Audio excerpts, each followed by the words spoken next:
What's up, everybody? It's your favorite electrician, Doug here. Wanted to make a little video for all of you out there today to talk about the value that you add to your organization. And I'm really reaching out to everybody, but specifically people who are really young, getting started. Maybe you're 1 year in, you're 2 years in, you're 3 years into your field.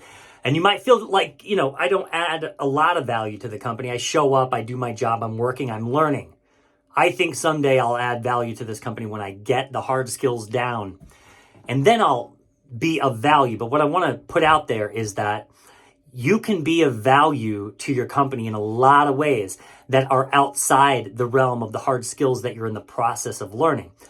We've said it before on the podcast, those hard skills are going to come with time, okay? They're going to get there. You're going to get there. You're going to get better at this as you go. But that's not the only way that you add value to your organization.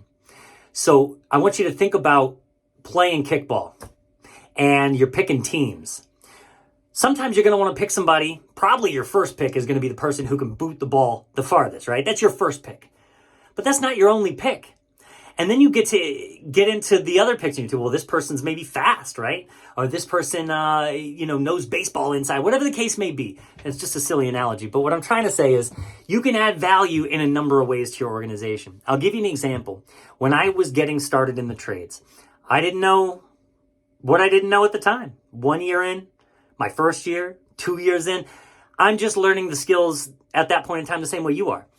But when I came to the trades, I came to the trades as a 35-year-old. So I had already had a few careers, and I got to learn through those experiences what value I can add to a company without knowing the hard skills. It was a really good lesson for me. And what I mean by that is, and we've said this before on the podcast, but little tiny things like, can you be poignant? Can you be on time? When somebody says, we're starting at 7, are you there at 6:45? That adds value. Your foreman, your journeyman, whoever you're working under, doesn't have to take that extra time to say to themselves, why isn't so-and-so here? Where are they at? Why are they late? That's a distraction. When everybody's pulling their weight in just taking care of their responsibilities, that adds value, even if your responsibilities are minimal. So another thing you can look at is, what are some of the other skill sets that you have? Maybe you're good with people. Maybe you're good at talking to people. Well, that's value added to the company too. Even if you're not the most adept tradesperson in the company, if you're good with people, the ownership of your company is going to recognize that and they're going to appreciate it because that reflects really well on them. You're adding value to the organization that they started by being presentable, by wearing clothes that aren't ripped up, by putting on booties when you come into somebody's house. Those little tiny things that you can take the extra effort to do add a lot of value to the organization that you're working for. Politeness, a positive attitude, right? Those are all value added, and you really might not understand how valuable those things are. We've said it before on the show. You could teach anybody the trade, any trade. Most people can pick it up. Not everybody's going to be great, but most people can pick it up. The things you really can't teach people are a willingness to learn. If you show up every day and you have an open mind and you're ready to take new information in and make adjustments to what you've done to get better at it because you care about that, you're adding value to the company you're working for. You're not just learning. You're not just making yourself better. You're making your company better by being on time, looking sharp, and having a good attitude. Those are the only things you need when you're getting started to add value to the company you work for. And so the reason that I even bring that up is because I do think it's super valuable to recognize where you add value to a company because you don't want to see yourself as just some cog in the machine. You don't want to just be, I can't add any value to my company because I'm not at this point yet. It's not true.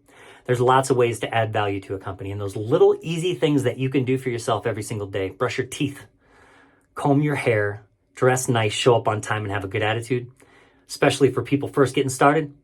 Value added. I guarantee you are going to be an easy hire and you're going to learn faster because people are going to come to you with more information because you're agreeable. Trust me, it's really, really important for you to recognize what value you add to the world, not just the company you work for, but the world that you're in. You got a lot of value, all right? And you've got to see it in order for other people to see it. You've got to recognize that you're an important part of a machine in order for other people to see that too.